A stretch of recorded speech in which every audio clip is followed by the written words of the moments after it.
I love cameras, and this is probably a shocker to you, but I also love Transformers. And this is why. These are peak robots in disguise.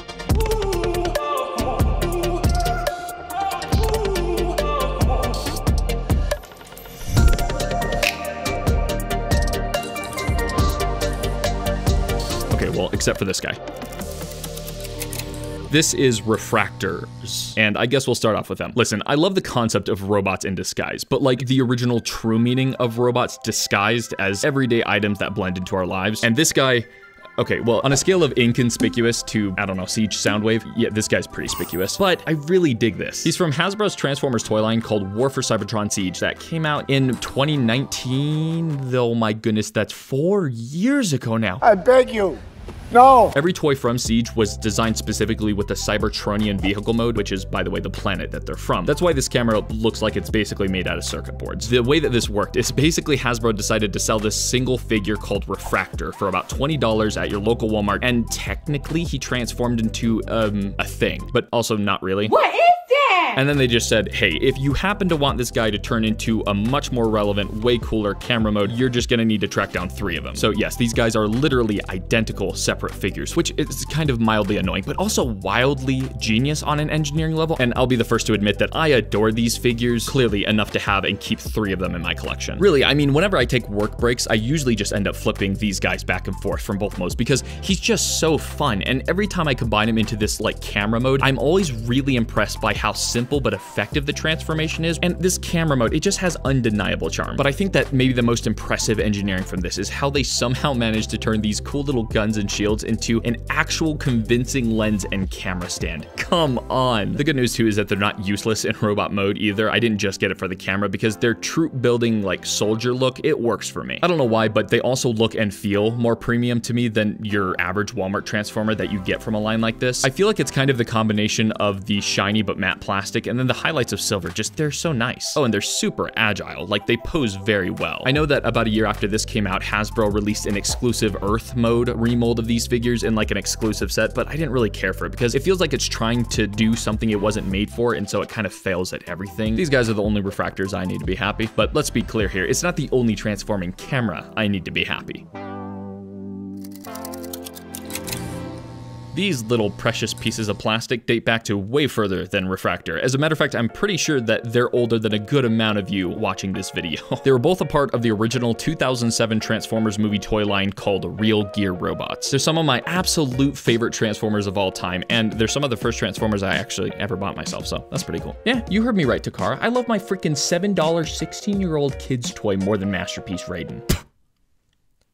It's kind of random, but all of the Real Gear robots have their names printed directly on them, which is weird, but I like it for these guys at least. Zoom out 25X transforms into a good old home camcorder. So in true millennial fashion, it's now required that I mock and poke fun at you for being way too teeny tiny of a little young baby to know about something, even though you most definitely still know what it is because it's not from 1854. It was only 15 years ago. That's right, millennials, believe it or not, most of us actually know what a VHS is. You're not cool. How do you stream that? On a VCR? Oh, sure, and I play music on the FBI. I've always loved how they built out a fully articulated screen just like the real deal, and believe it or not, the viewfinder actually shows all the way through this figure. It's not useful at all, but cool. I remember as a kid when I got this, for a while I thought that it was accurately like real life size. I realize now that that is a wild way to reference just how small my hands must have been to think that. I was just a little baby child. Zoom out's robot mode is also pretty freaking cool, and I love how they designed the eyes to look like the camera lenses. You could ask yourself, why from a Transformer Decepticon standpoint is this useful at all whatsoever? And the answer is actually because he needs to keep constant surveillance over the Transformers, since, believe it or not, he's the long-running leader of the Real Gear robot Decepticons. Granted, none of that's actually canon, but it's what I decided was written in stone as a little Cheeto-fingered 7-year-old, so it's a fact for me. Also, it's not canon because this isn't a branded camera. No! But speaking of canon, this is Photon T34. This guy's a handheld point and shoot, and it's kind of crazy to me that this is still a modern looking camera. There may not be a good reason for some people to own these, but they do, and we don't judge them for that more than a few times. There's some awesome molded buttons throughout the back of this camera mode, and even though none of them actually work as buttons, the shutter button does, and somehow all these years later, it still works. It's just a little sticky.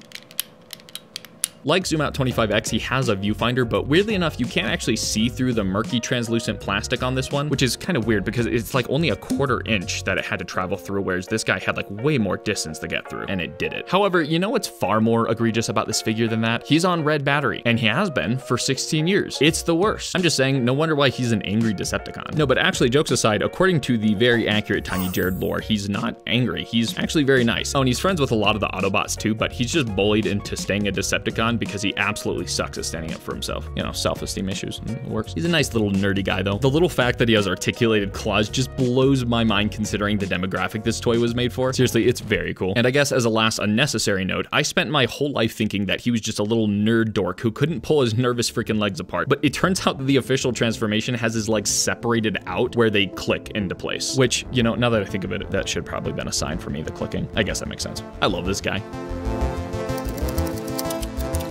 That all brings us to this last grand piece of work, which is the officially licensed Canon Optimus Prime R5. One of the most convincing robots in disguise I have ever seen. Genuinely, I mean so convincing that everyone who walks into my studio asks why I'm just displaying a boring DSLR camera amidst hundreds of Transformers. So, job well done. First of all, let's just get a few things out of the way for our loyal Transformers collectors out there. Yes, it's kinda random that he's Optimus Prime. Yes, he comes with a matrix of leadership that I'm not gonna show off here. Yes, they sell an alternate version of the same mold that is the character reflector. Will you stop pointing that gun at my family? We have a winner. Yes, this thing is wildly overpriced. Yes, he's a little wonky looking. And no, he's not a functioning camera, because are you insane? That is basically impossible, and if you thought it would be even for a second, please, for the love, just lower your expectations. I mean, for everything in life. So I guess the question is, do any of these things really bother me personally? No, not really, but something else does that we'll get to in just a second. First, can we just talk about this camera mode, because it's incredible. As a Transformers loving YouTuber who's been into film most of my life and always uses Canon cameras, this toy feels personal. It feels like it was made for me. I know it wasn't, okay? But can a guy just dream for a minute? While this guy's not the same size as Canon's actual R5 DSLR camera, he's still big enough that he's really fun and super comfortable to hold. There's only 2 usable buttons on this, but one of them is the aperture dial, which is pretty cool. But the best part about this mode, the lens actually comes off exactly like the real deal. Just turn and pull. It's so cool. Yeah, I know that that's like getting excited that a Transformer can turn into a tax document, but I can't help it. I love toys that turn into real life everyday things, and this one does it so well. Also, if anyone's curious, he does have a flip out screen, kinda. I'm pretty confident that what happened here is they decided to specifically not engineer one into him, but then they kind of realized that they could haphazardly make his transformation resemble a flip screen, but like, nah, that's no. Takara, you're not slick. The coolest part about the detaching lens is that you don't actually have to detach it for transformation, and honestly, I'm mildly shocked that they didn't use that as an easy excuse to make him a major parts former. They didn't abuse that power. His transformation, it's fun and it's involved, but it does take some getting used to, because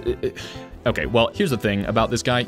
He doesn't feel good. I guess I just really expected him to have some heft for this price. And granted, it is slightly unfair because my brain and virtually everybody else's is so used to the very dense weight of a DSLR from anything that resembles one, but there had to be a middle ground here. Some metal parts or denser plastic could have made this so much more premium feeling. To be honest though, that is the lesser of my complaints when compared to his quality control. Almost every single joint and hinge on this thing is so loose. It's way too loose. And if there's anything that you should know about me, it's that I despise loose joints more than the devil himself. Seriously, it drives me up the wall just how floppy his arms and wrists are just when he's trying to hold his little lens cap shield. And even worse, his legs have virtually no weight capacity before flopping in any given direction. That especially sucks considering how top heavy he is. You know, I hear nothing but praise for Takara while Hasbro gets most of the brunt for having flaws in their figures, but I haven't had a figure from Hasbro with quality control this bad in a very long time. Hasbro has their baseline covered for a vast majority of their figures, and they're more successful with quality control than they aren't. Whereas on the other hand, all 3 Takara figures I've gotten from the last year have had some atrocious quality control issues in some way or another.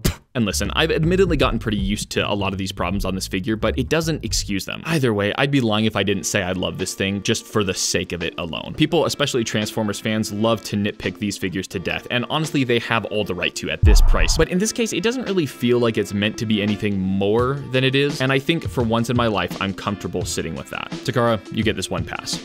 Actually, I take that back. You made the MPG Trainbot line, and it absolutely sucks. In summary, I'd say that Refractor wins gold medal for being just the most all-around fun to play with in every single mode. The Optimus Prime R5 wins hands down for looking the best in camera mode. Photon T34 wins just for looking the best overall. He needs a confidence boost, okay? Oh, and Zoom Out 25X wins for, I don't know, being the leader of the household bots. Oh, and also not completely disintegrating into an absolute pile of ash after all these years. Seriously, it's a miracle. Just straight golds to both of them for that. But yeah, it's kind of fun pretending like these guys are just a little gang of camera kids. In a weird kind of way, they do display well together.